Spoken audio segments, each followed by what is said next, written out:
5-minute fairy tales. The Puss in Boots. There was once an old miller who had 3 sons. When the miller died, he left the mill to his oldest son. The middle son was given the donkeys. The youngest son, a kind man who had always put his father and brothers before himself, was left nothing but his father's cat. "What will become of me?" said the miller's son, with a sigh, looking at his cat. "Buy me a fine pair of boots and I will help you make your fortune, for your father thought you deserve it," replied the cat. A talking cat! The miller's son could not believe his ears. So the miller's son bought the cat a fine pair of boots, and the two of them set off to seek their fortune. After a while, they came to a grand palace. "Wouldn't it be wonderful to live so gladly?" said the miller's son. Later, while the miller's son was sleeping, the cat went hunting and caught a rabbit. He put it in a sack and took it to the palace.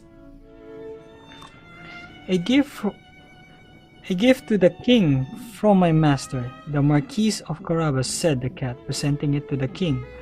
The cat went back to the miller's son and told him what he had done. "Now, the king will want to know who the Marquis of Carabas is," laughed the cat. A clever cat! The miller's son could not believe his ears. Every day for a week, the cat delivered a gift to the king, each time saying it was from the Marquis of the Carabas. After a while, the king became very very curious, and decided he'd like his daughter to meet this mysterious nobleman, whoever he might be.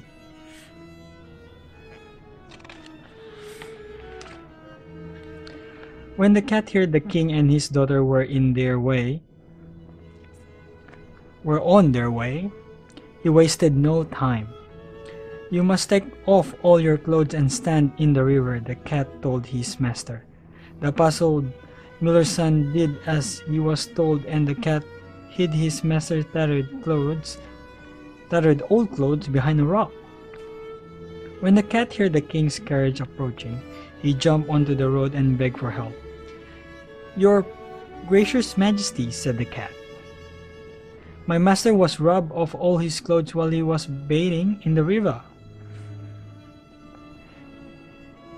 The king gave the miller's son a suit of fine clothes to wear. "Please join us in the carriage," said the king. So the cat opened the door and the miller's son climbed in. He looked very handsome in his new suit. The king's daughter fell in love with him at once. The cat ran on, cutting through the surrounding countryside. Every time he met people working in the fields, he told them, "If the king stops to ask who owned this land, you must tell him it belongs to the Marquis of Carabas." Beyond the fields, the cat reached a grand castle. He spoke to the people working in the field next to it and discovered that it belonged to a fierce horde. The cat stood bravely in his boots and knocked on the castle door. "Who dares to disturb me?" roared a voice inside the castle.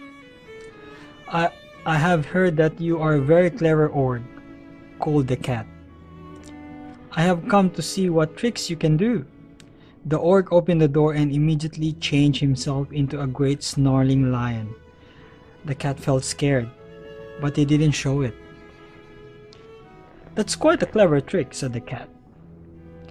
"But a lion is a very large creature. I think it would be much better trick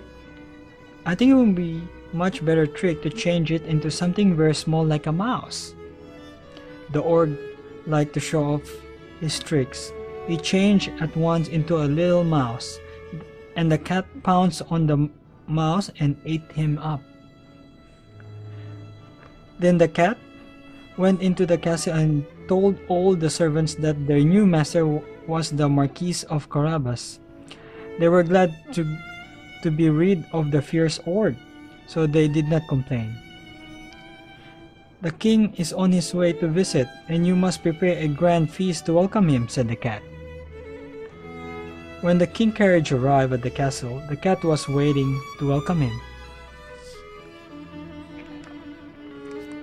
"Your gracious majesty," he purred. "Welcome to the home of my master, the Marquis of Carabas." A cunning cat, the miller's son could not believe his eyes. "You must ask for the princess' hand in marriage," whispered the cunning cat to his master. The miller's son did as he was told. The king, who was impressed by everything he saw, agreed. Soon, the Marquis of Carabas and his wife were married, and they lived a very happy life together. The cat was made a lord of their court and was given the most splendid clothes, in which he wore proudly, along with those fine boots that the miller's son had bought him. The end.